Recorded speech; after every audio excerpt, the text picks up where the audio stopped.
अस्सलाम वालेकुम, अब्दुल राफ़ क़ादरी फिर से। भाई हमने जो ये इक्वेशंस के सॉल्यूशन के लिए हमारा ओरिजिनल प्लान था 3 वीडियोज़ का था।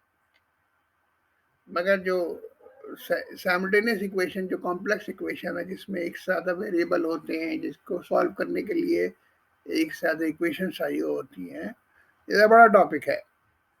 तो हमने फिर एक एडिशनल वीडियो बना रहे हैं जिसमें एक और रियल लाइफ प्रॉब्लम लेंगे, उसको सॉल्व करते हैं। इसमें देखिए एक इजाफी चीज़ और हो गई कि हमें पता लग गया कि हमने सवाल से इक्वेशन कैसे बनाई जाए। ये एक अक्सर प्रॉब्लम आती है कि सवाल कैसे देखें कि पूछ क्या रहा है। चलिए हम बिस्मिल्लाह करते हैं।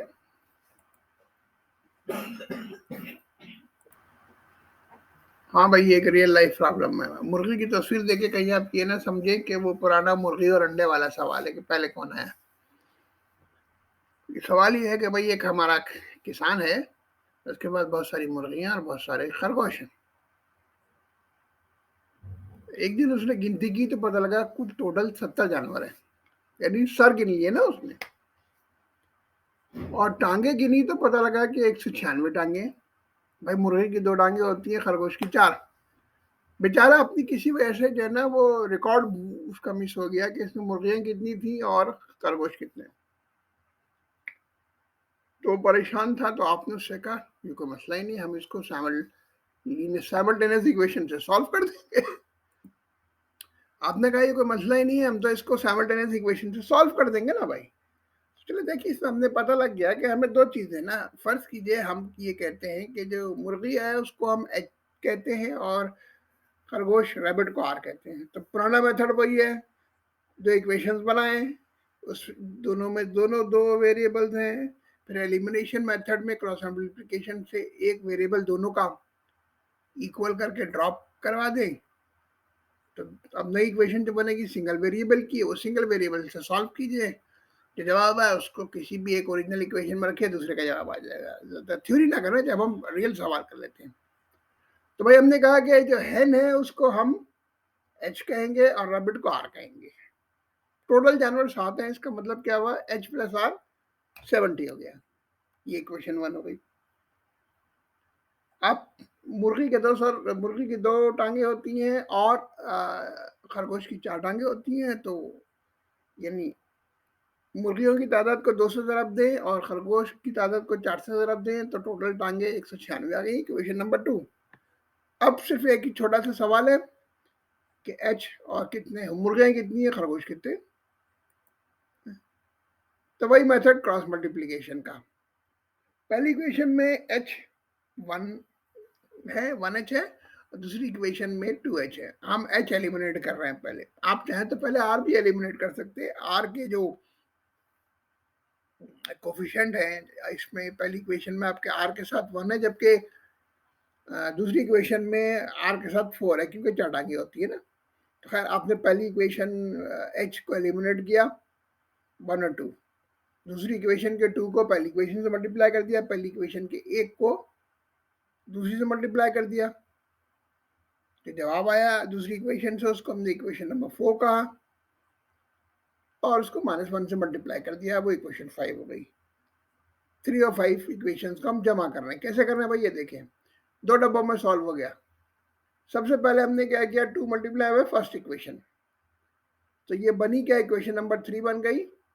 2h प्लस 2r 140, यानी h भी 2 से ज़रब हुआ, r भी 2 से ज़रब हुआ और 70 भी 2 से ज़रब हुआ। इससे एक बात पता लगी कि किसी इक्वेशन के अगर दोनों साइड को किसी नंबर से मल्टीप्लाई किया जाए तो इक्वेशन पे कोई फर्क नहीं पड़ता। पहली इक्वेशन दूसरी इक्वेशन को हमें 1 से मल्टीप्लाई करना है, क्योंकि पहली इक्वेशन में h के साथ 1 था। देखिए h का मतलब है 1h। तो जब 1 से ज़रब दिया तो हमारी जो नई इक्वेशन बनी वो है 2h plus h 4r is equal to 196। ये एग्जैक्टली इक्वेशन नंबर 2 है, मगर हमने अपने कन्वेंशन में चौथी कर दी। फिर हमने क्या किया, इस इक्वेशन को -1 से, देखिए -1 से हम एक्चुअली क्यों मल्टीप्लाई करते हैं। माइनस मल्टीप्लाई करते हैं तो होगा क्या कि जितने प्लस है वो माइनस हो जाएंगे, जितने माइनस है वो प्लस हो जाएंगे। तो हमारी इक्वेशन अब हम माइनस कर सकते हैं ऊपर वाली इक्वेशन से। जब हम ऐड करेंगे तो एक प्लस में एक माइनस में तो सब्सट्रैक्ट हो जाएगी। अब आइए देखिए हमारी, तब हमने क्या करना है, 3 और 5 उठाना है। ये लीजिए, सबसे पहले ऊपर 3 हमने उठाई और नीचे 5 उठाई। ऊपर 2h है और नीचे -2h है, तो ये तो कैंसिल हो गया ना, एलिमिनेट हो गया। यही तो एलिमिनेशन प्रोसेस है। हाँ, ऊपर 2r था, नीचे -4r है। अच्छा, और राइट हैंड साइड पे ऊपर 140 था, नीचे 196 माइनस में। तो h तो कैंसिल हो गए थे, बाकी बचा -2r और -56। अब आप देखिए ये -2r से मल्टीप्लाई होना, इसको राइट हैंड साइड पे ले जाइए, जो हमारा पुराना मेथड है। सेकंड इक्वेशन आप अपनी पहली और दूसरी वीडियो को चाहे तो रिव्यू भी कर लें। ये करें, -56 को -2 से डिवाइड किया आपने, तो ये माइनस माइनस दोनों कैंसिल हुए, 56 कट के 28 का मतलब ये कि 28 खरगोश हैं। अब क्या करें, पहली इक्वेशन में आर की जगह 28 रख दें। ये देखिए राइट हैंड साइड पे जो डब्बा है उसमें हमने क्या किया, h प्लस 28 बराबर है 70 के। 28 को हम राइट हैंड साइड पे ले जाएंगे ताकि अननोन लेफ्ट से रह जाए। h इसके बराबर है 70 माइनस 28, यानी h बराबर है 42, यानी 42 मुर्गी है। तो आपने उसे बता दिया, वो बड़ा खुश हो गया और उसने एक मुर्गी काट के आपकी दावत भी कर दी। ये अलग बात की बात है। तो देखिए, रिव्यू कीजिए, प्रैक्टिस कीजिए।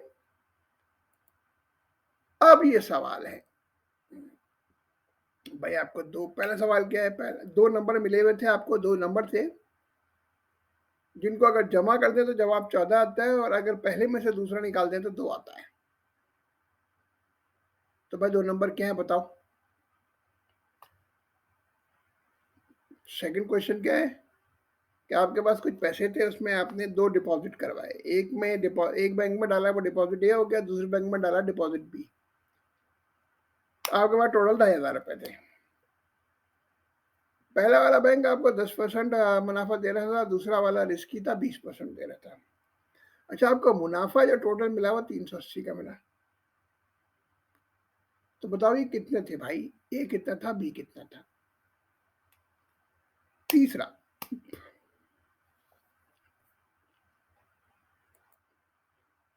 पेरीमीटर ऑफ रेक्टेंगल 158 सेंटीमीटर का। पेरीमीटर का मतलब ये है कि उसका मुहित, यानी आप उसके दीवार के साथ चलना शुरू करेंगे, पहले आप लेंथ कवर करेंगे, फिर ब्रेथ कवर करेंगे, फिर आप वापस लेंथ कवर करेंगे, फिर ब्रेथ कवर करेंगे, ये सब मिलाकर 158 है। अब इसमें जो बताई गई है पहली इक्वेशन आपकी क्या हो गई, यानी डबल लेंथ और डबल ब्रेथ मिला के 158। और क्या बताया गया है कि भाई आपकी जो लेंथ है ना वो विड्थ से 3 गुना और 7 है, यानी विड्थ को 3 से ज़रब दें, उसमें 7 जमा करें तो लेंथ आएगी, क्योंकि लेंथ ज़्यादा है ना 7। अब बताओ रेक्टेंगल का एरिया क्या है। रेक्टेंगल का एरिया मालूम करने के लिए ज़रूरी है कि लंबाई चौड़ाई मिले। लंबाई चौड़ाई के लिए आपके पास 2 इक्वेशन है, सॉल्व कीजिए, जो जवाब आए लंबाई चौड़ाई का उसको ज़रब देते एरिया आ गया। अच्छा देखिए, अब इनकी जो इक्वेशंस हैं, ये मैं इक्वेशंस और इनके आंसर, मैं दोनों इक्वेशन, इनकी इक्वेशंस भी बता दूंगा आपको और आंसर बता दूंगा। ये हमारी वीडियो के डिस्क्रिप्शन में आ जाएंगे। चैनल को मेरे सब्सक्राइब कीजिए। जो घंटी का बटन है अगर आप दबा देंगे तो उससे होगा ये कि जैसे ही मैं कोई वीडियो अपलोड करूंगा आपके पास एक ईमेल आ जाएगी। इसके अलावा वीडियो को लाइक कीजिए, कमेंट कीजिए, लोगों में शेयर कीजिए ताकि दूसरों को भी फायदा हो। मेरा फेसबुक पे एक चैनल है, ग्रुप है, जिसका लिंक इसी वीडियो के डिस्क्रिप्शन में मौजूद है। उसको ज्वाइन कर लीजिएगा, तो वहाँ पे हम डिस्कशन भी कर रहे होते हैं। शुक्रिया। अल्लाह आपकी हिफाजत करे, पाकिस्तान को सलामत रखे, पाकिस्तान को तरक्की दे। पाकिस्तान जिंदाबाद। आमीन।